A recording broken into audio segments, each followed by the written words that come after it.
Então, esse texto de Filipenses 4, 12, 13, é o texto que muitas vezes as pessoas erroneamente usam para justificar o poder de todas as coisas naquele que me fortalece. Então, a verdade é que Paulo, no contexto, ele está falando dos sofrimentos dele e também do tempo de fartura que ele sabe pelo qual ele passou. Então, ele está ensinando os seus discípulos que ele sabe passar bem em qualquer situação. Quando ele está na fartura, como também quando ele está passando por necessidade. Quando ele tem saúde, como também quando ele está passando por alguma enfermidade. Aí, no 13, ele dá para nós a ideia de como ele se sente, de qual é a reação de Paulo diante de todas as situações da vida dele. Qual é a reação de Paulo diante de adversidade, diante de lutas, diante de vitórias, diante de... Sabe? Em todas essas coisas ele é mais que vencedor. Ele pode todas as coisas naquele que fortalece ele, né? E a ideia é construir um caráter na nossa vida baseado em vários textos da Bíblia, inclusive nesse. A gente precisa construir nosso caráter baseado nisso. Por quê? Porque o cristão ele traz uma ideia errada quando vem para a igreja, que se tem no mundo, que se tem quando não é cristão. Qual que é a ideia? É reclamar de todas as coisas. Nós temos mania de reclamar. A gente já viu os nossos pais dizerem para nós não reclamarmos, mas a gente já viu eles reclamando, né? Teu pai nunca te deu um conselho assim? Você não pode reclamar das coisas, você tem que agradecer. Mas em um momento ou outro da tua vida pode ser que você tenha visto teu pai reclamando de alguma coisa. Por quê? Porque esse é um hábito que as pessoas têm de reclamar. As pessoas têm um hábito de reclamar. Nada tá bom, né? A gente não tem contentamento. Nada para nós é suficiente. Lembra que a gente já falou aqui? A gente às vezes tem uma casa boa e a gente quer uma melhor. A gente tem um carro bom, não, mas eu quero um melhor, eu preciso de um melhor. E a pergunta é essa, será que a gente precisa mesmo? Né? Será que é necessário mesmo para ser feliz? Porque a ideia central de quem pensa isso é que precisa de coisas para ser feliz. E na verdade nós não precisamos de coisas para ser feliz. O Paulo ensina que simplesmente tendo roupa para vestir, comida para comer e um teto para se abrigar é o suficiente. O problema nosso é que a gente quer mais, a gente não é contente. A gente não tem esse contentamento em nós. E quando nós somos tomados pelo descontentamento, a nossa visão se fecha, a gente não consegue enxergar tudo que Jesus já fez por nós. Você consegue enxergar tudo que Jesus já fez por você? Ou somente hoje você está vendo os defeitos, as dificuldades pelas quais você está passando? Por isso que Paulo nos ensina isso em Filipenses. Está ensinando isso para os filipenses, né? Que, poxa, vocês precisam... Provavelmente Paulo ele deve ter visto o descontentamento na vida dos filipenses e ele fala assim, poxa, vocês precisam mudar de pensamento, vocês precisam mudar de ideia, converter sua mente. A palavra conversão, ela significa metanoia. E metanoia significa mudança, câmbio, transformação da mente. Então, muitas vezes muitos de nós vamos para a igreja 1 ano, 10, 30 e acabamos nunca convertendo a nossa mente, mudando a chave na nossa mente, sabe? Tendo uma metanoia, um câmbio de mente, uma mudança de direção. Conversão também é mudança de direção. Você está indo por um caminho e daí, numa altura desse caminho, alguém te avisa e fala assim, é errado por onde você está indo. Você está indo por um caminho errado. Então, a partir dali, se você ouve aquela voz, você muda de direção. Você descobre qual é a direção. E você passa a caminhar na direção correta. Aí você mudou, a chave mudou, a direção mudou. Aí você começa a caminhar. Por isso que é aqui.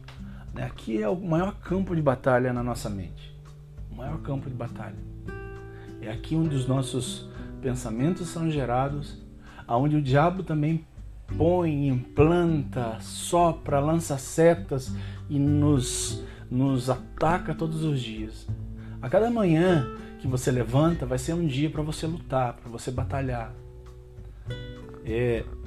Eu costumo dizer que ser crente não é fácil. Não é fácil ser crente. Não é fácil você lutar contra o mundo, você lutar contra o pecado, você lutar muitas vezes até contra opiniões que vão contra você. Não é fácil, mas é simples. Existe uma diferença entre simplicidade e facilidade. Sabe, é simples de servir a Cristo. Se você observa a vida de Cristo, se você observa a maneira pela qual ele andou, caminhou na terra, você vai perceber que ele tinha uma vida simples. Você não vê Jesus dizendo que precisa de um burrinho novo, né? Porque naquela época era a mulinha, era o burrinho que era o veículo, né, deles. Uma carroça, você não vê, você vê ele caminhando por toda a Galileia, por toda a Judéia, e nunca reclamando, sempre nos ensinando como caminhar, sempre nos ensinando como nos comportar. Quando ele se reúne com os discípulos no Sermão da Montanha, ele começa a explicar para as pessoas como que elas tinham que agir, como que age um cristão, como que age um filho de Deus, né? Porque muitas vezes nós nos consideramos filhos de Deus, mas parece que somos filhos rebeldes porque nós não atuamos, não agimos como o perfil de um filho de Deus, um perfil de um seguidor de Cristo. Cristo se reúne com todos os seus discípulos e junto com os discípulos tem uns chamados de seguidores e mais distante tem uma multidão ouvindo ele falar. E ele começa a falar, ele fala assim, se te pedirem a capa, dê a túnica também. Se alguém pedir para você caminhar 1 milha, caminhe 2. Você sabia que os soldados romanos, quando eles estavam passando por alguma rua e eles encontravam um judeu, a lei romana dizia que o judeu tinha que carregar as bagagens desse soldado por 1 milha, para esse soldado descansar. É por isso que Jesus fala assim, se alguém pedir para você que caminhe 1 milha, caminhe 2 com ela. Seja melhor do que você imagina que poderia ser. Se alguém te bater numa face, dê a outra. Daí muitos de nós nos justificamos e falamos, não, mas não é bem assim, né? Imagine, vão bater no meu rosto, eu vou dar outra face. Mas foi literalmente o que Jesus falou. Sabe como que a gente percebe que foi literal o que Jesus falou? Quando ele começa a padecer sofrimento, quando ele é pego, quando ele é açoitado, quando ele é crucificado, você vê Cristo reagir. Ele não reage. Ele não reage. A cultura de Cristo é outra e nós precisamos adquirir essa cultura. Por onde a gente andar, a gente precisa adquirir essa cultura, mudar a nossa forma de caminhar, mudar a nossa forma de agir, né? Se Jacó, quando se encontra, deixa a família antes do rio, atravessa o rio e se encontra com Deus no Val de Jaboque, a palavra diz que ele luta com Deus. E no final dessa luta, quase amanhecendo, o anjo toca na coxa dele e a partir dali ele começa a mancar.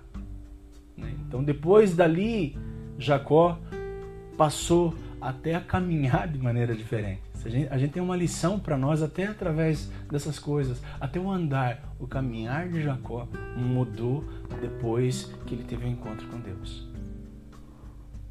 Agora, a pergunta que não quer calar é essa. Você teve um encontro com Deus, um encontro real? Real. Sabe? Ao ponto de a sua maneira de caminhar mudar. Ao ponto de você não se importar com mais ninguém. Né? Como aquela música antiga que cantavam, né? Eu quero é Deus e não importa o que vão pensar de mim. Será que nós tivemos esse encontro com Deus? Nós nos encontramos com Ele dessa maneira, que não temos vergonha do Evangelho. Paulo fala, eu não me envergonho do Evangelho, porque é poder de Deus. Eu não me envergonho do Evangelho. Então, o nosso caminhar, o nosso agir, a nossa maneira de pensar, tudo em nós precisa ser transformado quando nós nos encontramos com o Senhor.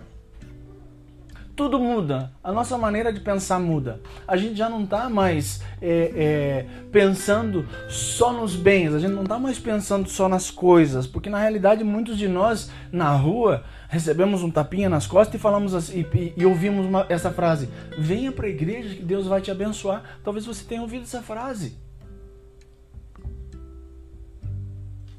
Isso não quer dizer que Deus vá te abençoar, ou talvez não queira dizer que Deus vá te abençoar imediatamente.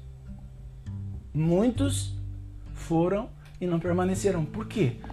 Porque, entre aspas, Deus não abençoou. Mas é porque Deus não queria abençoar? Não. É porque não era a hora de abençoar. E não permaneceram.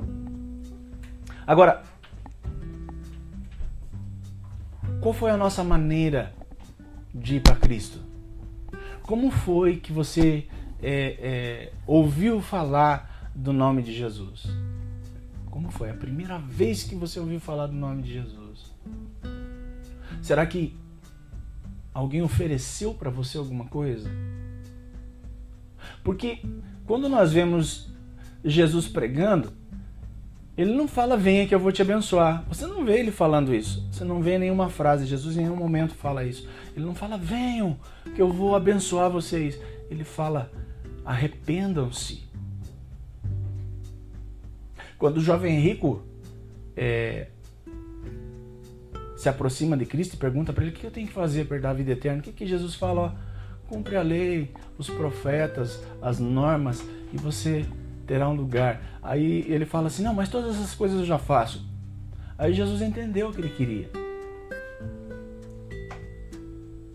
Aí ele fala assim: então faz o seguinte, pega toda a tua riqueza, tudo que você tem, todos os teus bens, vende e dá para os pobres. Aí depois disso você pega a tua cruz, põe nas suas costas e me segue. A palavra diz que esse jovem se entristeceu, virou as costas para Cristo e foi embora, porque os bens que ele tinha, as riquezas que ele tinha, eram mais valorizadas do que a salvação que ele buscava. Então, muitos de nós estamos como esse jovem, não entendendo o que significa o Evangelho. Não entendendo em todas essas coisas sou mais que vencedor. Não entendendo o posso todas as coisas naquele que me fortalece. Sabe, eu posso todas as coisas naquele que me fortalece quando você está passando luta. Sabe aquela luta? Aquela luta que só você e Deus em seu travesseiro conhecem. Que você não consegue se livrar. Dá a impressão que aquilo se apoderou de você, te escravizou. Essa é a sua luta, a tua pior luta. É você levantar pela manhã e falar: em todas essas coisas eu sou mais que vencedor. Eu posso todas as coisas naquele que me fortalece. Eu posso com essa luta. Eu consigo vencer essa luta. Eu consigo vencer essa batalha. E ainda que em algum momento da minha vida eu perca a luta, eu ainda continuo declarando que no Senhor eu sou mais que vencedor. Que no Senhor eu consigo. Sabe? Eu acredito que nenhum de nós aqui sabe ou conhece as lutas íntimas uns dos outros. Mas tem. Nós temos lutas. Nós temos batalhas, nós temos dificuldades. Nós temos dificuldade de servir a Deus. Eu não sei se a dificuldade que você tem é porque você precisa perdoar alguém, se é porque você precisa se arrepender de algum pecado. Eu não sei qual é a sua dificuldade, eu não sei qual é a sua luta, mas o Senhor sabe. E o que Jesus quer é mostrar para você o contexto maravilhoso da palavra dele, sabe? É mostrar para você o que significa a palavra dele, como você tem que lutar as tuas lutas, sabe? Como você tem que lutar as suas lutas.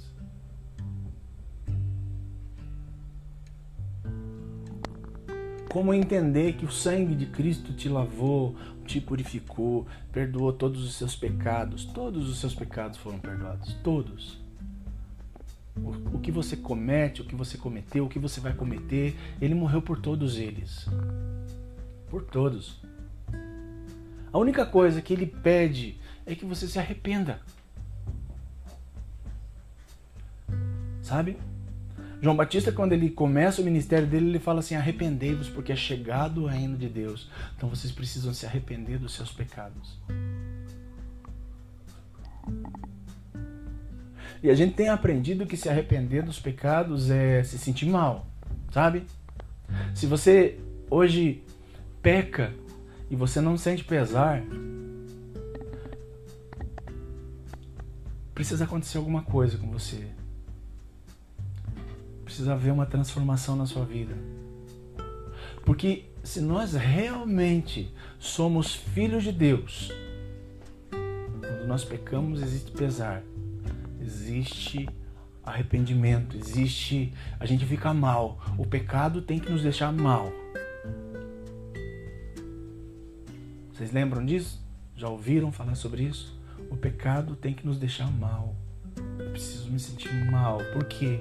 Porque há um espírito dentro de mim que clama, Abba, Pai. E esse espírito que está dentro de mim, ele tem ciúmes de mim. E não tem lugar para outra coisa dentro de mim que não seja ele. Então nós precisamos nos arrepender dos nossos pecados e não cometê-los mais. Ah, mas se eu já me arrependi dos meus pecados, já me senti mal, já, me senti pesar, mas quando menos percebi, cometi de novo. Não importa, se arrepende de novo. E perceba que se de repente você caiu novamente nesse pecado, foi por um acidente de percurso, você não programou mais, você não programa mais pecado. Sabe? Por isso que a gente fala da questão de discipulado, né? Que nós precisamos ser discipulados, não dá para caminhar sozinho. Eu não posso caminhar sozinho. Eu preciso de alguém que me discipule. Eu preciso de alguém em que eu confie para que eu possa falar a respeito das minhas mazelas, falar a respeito das minhas dores, falar a respeito dos meus erros, das minhas lutas, daquilo que eu não consigo sair. Você sabia que não se sai sozinho de um buraco? Não se sai. A gente precisa de uma mão que nos puxe. Quando nós estamos dentro de um buraco e não conseguimos sair, quanto mais nós tentamos nos agarrar pelas beiras para sair, mais largo esse buraco fica. E sabe o que Jesus espera? Um grito de socorro. Jesus espera que nós levantemos um clamor e gritemos um grito de socorro por Ele. Mas só que a gente percebe uma coisa, que se nós somos imagem e semelhança de Deus, Deus nos fez assim. Tiago, no livro de Tiago, fala que nós precisamos uns dos outros, né? Nós precisamos uns dos outros. Por quê? Percebe que no livro de Tiago, no capítulo 5, está escrito assim, ó: confessai os vossos pecados uns para os outros e orem uns pelos outros para que vocês sejam curados. A ideia que o Tiago está nos dando é a seguinte: eu preciso de alguém para caminhar junto. Eu preciso de alguém para me discipular. Eu preciso de alguém para orar por mim. Eu preciso de alguém para confessar meus pecados. Eu preciso de alguém para crescer no Evangelho, para aprender que sou filho. Mas nós, de tempo em tempo, nós abandonamos isso. E sabe o que nos faz abandonar isso? O pecado. Porque nós pecamos novamente. E a Bíblia nos ensina que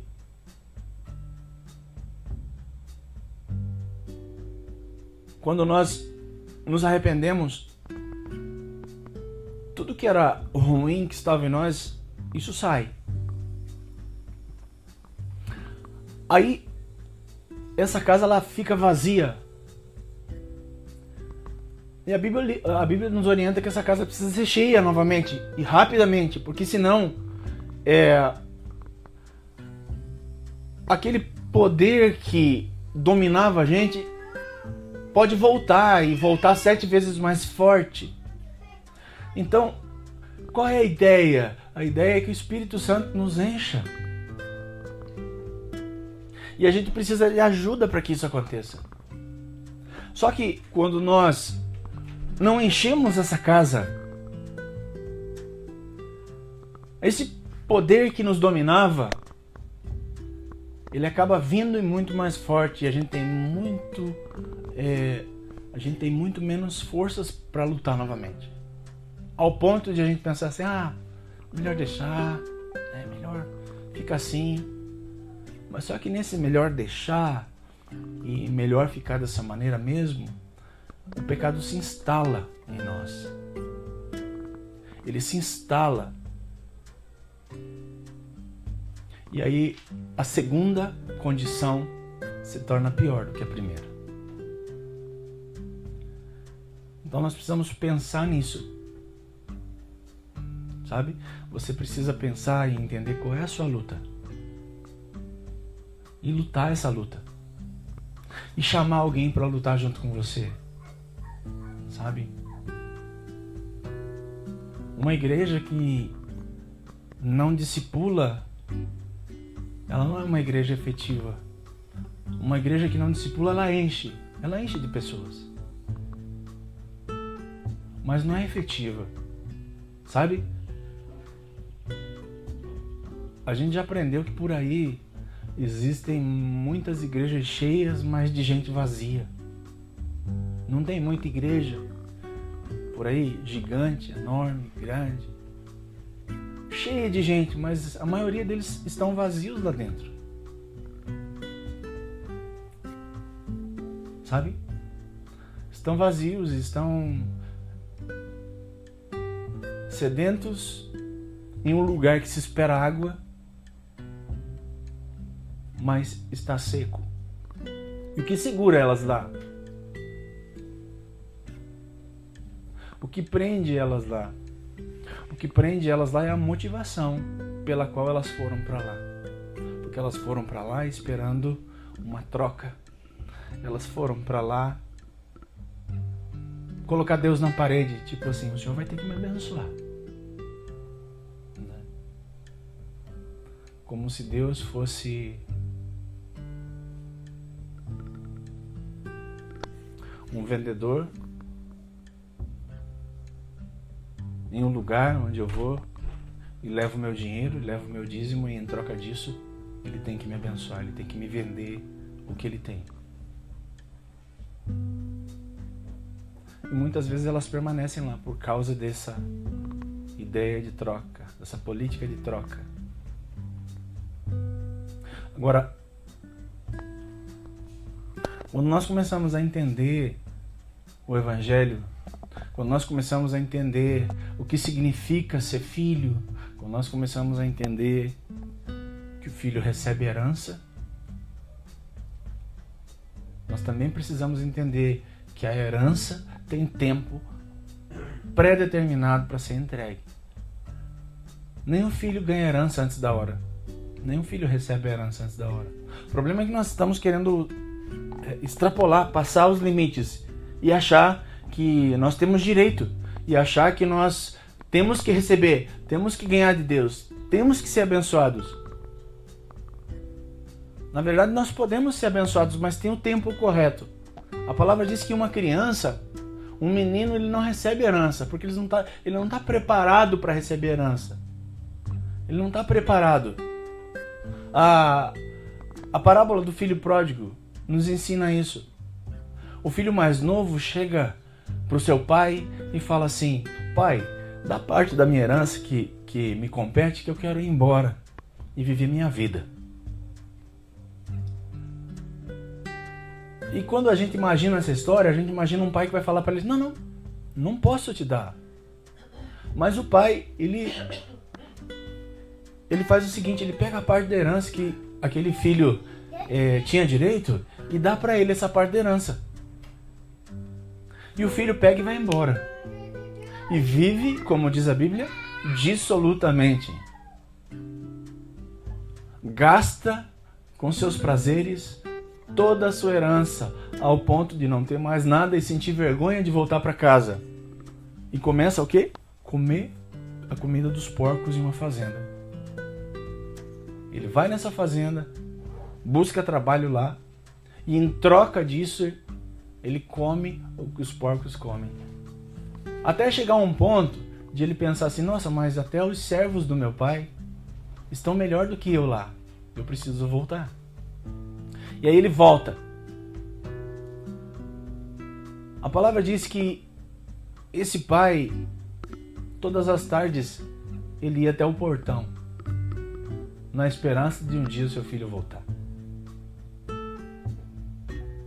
Aí, quando esse filho aparece, ele fala assim, pai, pequei contra ti e contra o céu, me recebe de volta como um dos seus servos.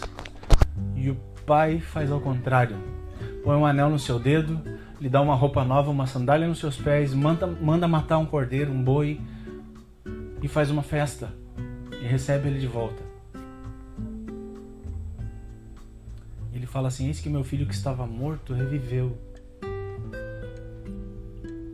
Sabe? E essa atitude que nós temos que ter muitas vezes, não estamos fora do contexto de igreja para estarmos dentro do contexto do filho pródigo. Muitas vezes dentro da igreja nós estamos vivendo esse contexto. Estamos afastados de Deus, próximos dele. E achamos que está tudo bem. Só que assim, a palavra ela nos dá uns sinais e uns avisos antes, sabia disso? Ela nos avisa antes. Ela fala assim, ó, volta já, não espera. Não espere comer com os porcos, não espere ter que mendigar, não espere nada disso. Volte agora. Sabe? Volte agora, para que tudo se reinicie, para que você comece da maneira correta, para que a partir de agora você tenha um entendimento que no tempo certo você vai receber a sua herança. Porque a mesma palavra que fala isso, ela fala que ninguém pode receber a herança antes do tempo, que bênção antes do tempo é maldição. Receber uma bênção antes do tempo, ela se torna maldição para nós.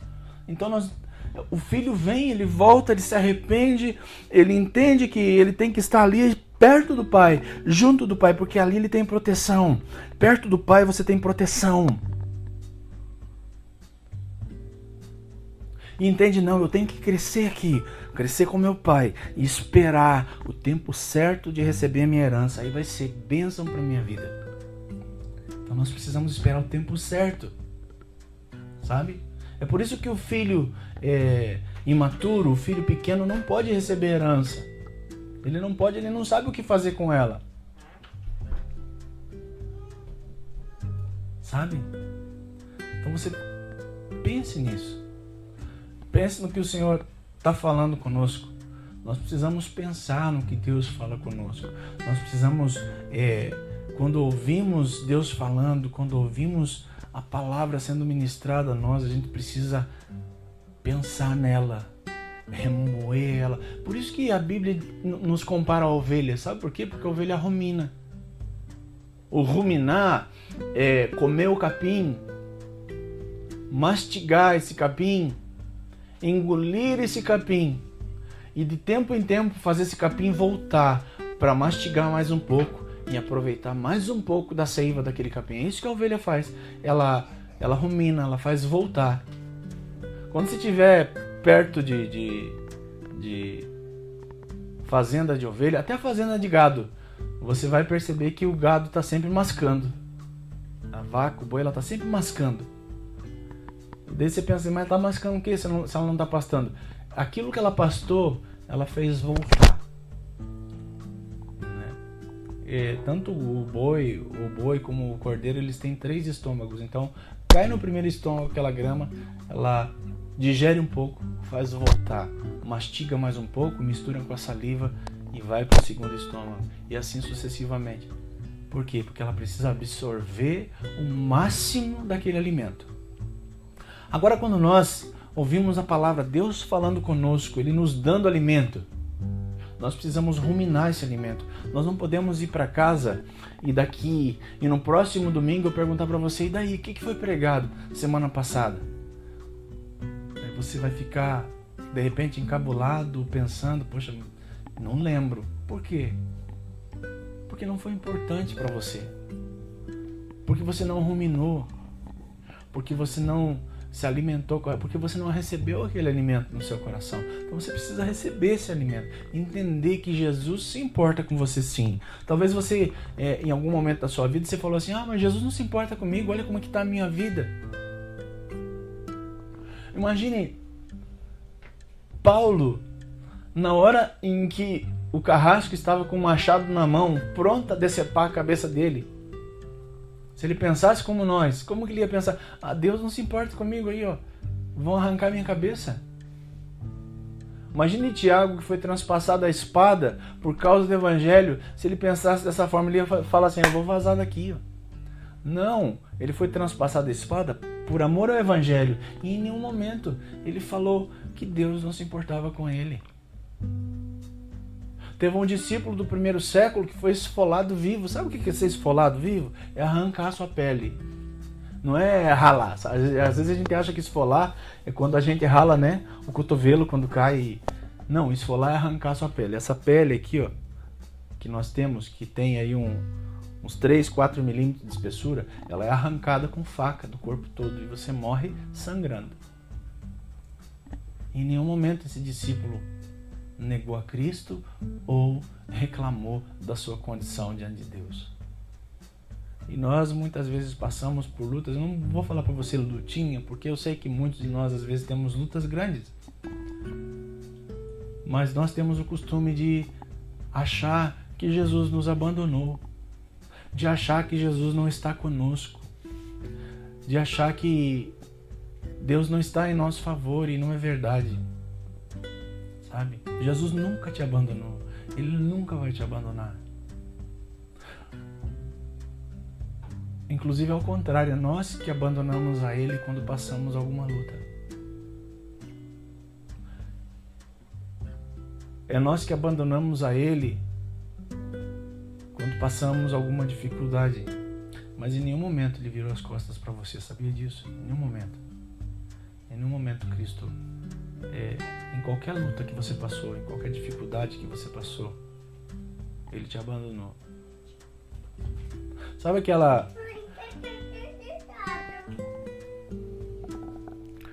aquela parábolazinha, aquela história, não é uma história bíblica, mas é uma história bonita em que uma pessoa tem uma visão numa praia e nessa visão ela vê 4 pegadas na areia e ela tem o entendimento que 2 pegadas são dela e 2 são do Senhor caminhando do lado dela. E de um momento para frente dessa caminhada, ela olha para o chão e só vê 2 pegadas na areia. E ela entende que aquelas 2 pegadas na areia eram as pegadas dela. E daí ela culpa Deus, ela culpa Jesus, dizendo que Jesus abandonou ela no momento mais difícil da vida dela, que Jesus abandonou ela. Aí no final dessa história, o narrador fala que naqueles momentos em que ela viu só 2 pegadas na areia, não eram as pegadas dela, eram as pegadas de Cristo. E Cristo estava levando ela no colo, por isso que só tinham 2 pegadas. Então a gente precisa entender isso na nossa vida espiritual, sabe? Entender que nos momentos mais difíceis que nós estamos passando, Jesus ele está nos carregando no colo, é por isso que nós só vemos 2 pegadas na areia.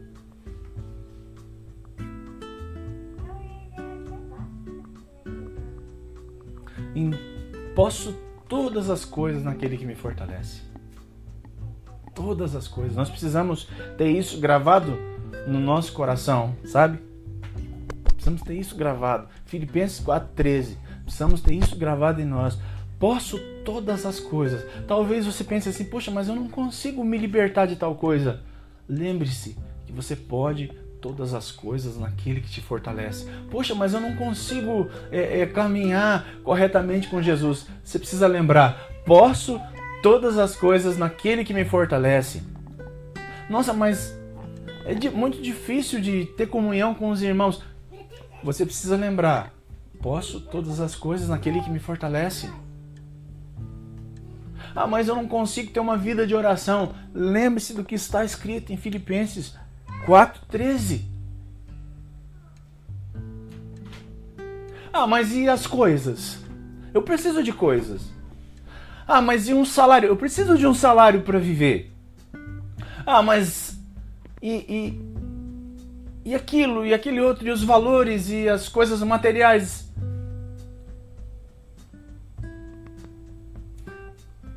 Quando Jesus está dando um sermão para os seus discípulos em Mateus capítulo 5, ele fala assim, que nós não devemos estar ansiosos pelo que havemos de comer, não devemos estar preocupados com o que havemos de vestir, não devemos estar preocupados com o que havemos de beber. Na sequência ele fala assim, buscai primeiro o reino de Deus e toda a sua justiça, e as demais coisas vão ser acrescentadas para você. Quais são essas demais coisas? No contexto, são a comida, a bebida e todas as necessidades que nós temos, físicas. O problema é que nós não buscamos o reino de Deus primeiro, nós buscamos as coisas primeiro, e por isso que não acontece. Agora nós entendemos o reino de Deus, nós entendemos que precisamos buscar o reino de Deus. Essa é a prioridade na vida do cristão, buscar o reino de Deus. Então o que eu faço? Eu busco o reino de Deus e todas essas coisas vão ser acrescentadas. Eu não tenho que me preocupar com elas, sabe? Eu não tenho que me preocupar com elas. Então, posso todas as coisas naquele que me fortalece. Posso todas as coisas naquele que me fortalece. Eu vou buscar o reino primeiro. A palavra diz que tem que buscar o reino primeiro, então eu vou buscar o reino primeiro. Eu preciso sanar uma dúvida a respeito de um assunto. Você sana essa dúvida, a palavra te mostra como é que tem que ser o teu proceder, aí você tem que pensar, eu preciso buscar isso como a palavra diz que eu tenho que buscar. A gente costuma dizer que o nosso achismo não cabe dentro da palavra. Ah, mas eu acho assim. Ah, mas eu penso assim. Você vai estar recalcitrando contra os aguilhões quando você pensa dessa maneira. Sabe o que é recalcitrar contra os aguilhões? É como se fosse dar murro em ponta de faca. Isso é recalcitrar contra os aguilhões. Então cada vez que eu falo, mas eu penso assim, mas não é bem assim, né, como está escrito ali. Né? Eu penso dessa maneira, não acho que é desse jeito. Quando a gente começa a agir dessa forma, é como se nós estivéssemos lutando contra Deus, dando murro em ponta de faca, sabe? Por isso que muitas vezes nós não conseguimos sair das dificuldades, muitas vezes nós não conseguimos vencer nossas batalhas, porque nós achamos isso, achamos aquilo, e o nosso achismo não cabe dentro da Bíblia. Não cabe dentro da Bíblia. Né? Com relação a aquilo que a gente falou em reclamar, em murmurar, sabe, Israel, quando sai do Egito e precisa cruzar o deserto da Judéia para tomar posse da terra prometida, foi feito um estudo para saber quanto tempo demoraria a pé para cruzar esse trecho de deserto. E o tempo que se demoraria para cruzar esse trecho de deserto seria exatamente 40 dias. Mas por causa da murmuração, eles demoram 40 anos para chegar lá. E nem todos chegam. Porque por causa da murmuração, Deus fala assim, somente Josué e Caleb vão entrar na terra. Os outros todos morrerão no deserto. Então você percebe que por causa da murmuração, muitos daquele povo não entraram na terra prometida. Por causa da reclamação, muitas vezes nós não conquistamos o que Deus tem para nós. A gente precisa parar de reclamar, sabe? Parar de murmurar, parar de falar mal das pessoas, parar de, sabe?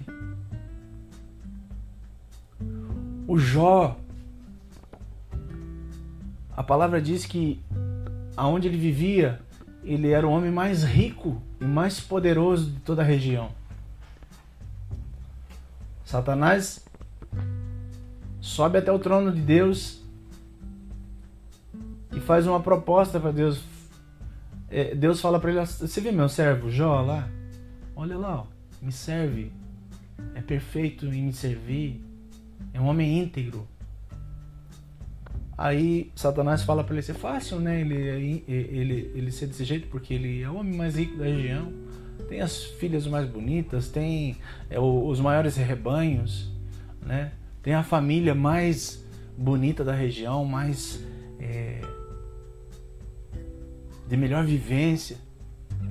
Aí Deus fala assim para ele: tá bom, você pode tocar em tudo o que Jó tem, só não toca na vida dele. Aí Jó tá lá na fazenda mexendo com o seu gado, e um servo dele vem e dá notícia que a casa desabou e todos os filhos dele morreram embaixo daqueles escombros. Logo depois, ladrões vêm e roubam os rebanhos dele. Depois disso, ele é afetado por uma enfermidade que o faz ter que ficar sentado na cinza e se coçando com um caco de telha. Chega ao ponto da sua mulher e os seus amigos falarem para ele: abandona esse teu Deus e morre, nega ele e morre. Aí é bem interessante que Jó fala e responde a eles. Ele fala assim: nu eu vim do ventre da minha mãe, e nu eu voltarei para lá. Bendito seja o nome do Senhor. Talvez a gente, olhando de uma maneira ocidental como a nossa e imaginando como seria nós no lugar dele, a gente fica pensando: mas eu não ia conseguir agir dessa maneira. Talvez, se você não tivesse a visão do que aconteceu com Jó, você não iria agir da mesma maneira. Mas Deus está te dando uma lição através do livro de Jó e te ensinando: haja assim em qualquer situação da sua vida. Haja assim e você irá bem. Haja assim. E por causa de toda aquela atitude de Jó, por causa de todo aquele comportamento de Jó, o final do livro nos ensina e nos mostra que tudo que ele tinha, Deus deu em dobro para ele. Tudo que ele tinha. Ele não murmurou contra Deus porque seus filhos morreram. Ele não murmurou contra Deus porque salteadores roubaram seus rebanhos. Ele não murmurou contra Deus porque ele foi afetado por uma enfermidade. Em nenhum momento. Então isso nos ensina que em nenhum momento da nossa vida nós temos o direito de murmurar, o direito de reclamar. A gente precisa entender que em cada luta que a gente passe, em cada batalha que a gente passe, Deus tem algo para me ensinar. Algum propósito Deus tem nessa luta que eu estou passando. Alguma coisa Ele quer ensinar para mim. E eu preciso descobrir o que Ele quer ensinar. Sabe? Descobrir. Ainda que você pense que você foi ultrajado, ainda que você pense que você foi exposta, ainda que você pense que você foi perseguido, Deus quer te ensinar alguma coisa. Sabe? Ainda que você pense que foi difamado, Deus quer te ensinar alguma coisa. Sabe? Deus quer te ensinar alguma coisa. Então nós precisamos tomar uma atitude em relação a isso. Tome uma atitude na sua vida em relação a isso. Não desista de Deus, porque Deus não desistiu de você. Sabe? Não vire as costas para o Senhor. Não vire as costas para o Senhor. Ele está todas as tardes, Ele está indo até o portão para ver se você está vindo. Amém? Vamos ficar em pé?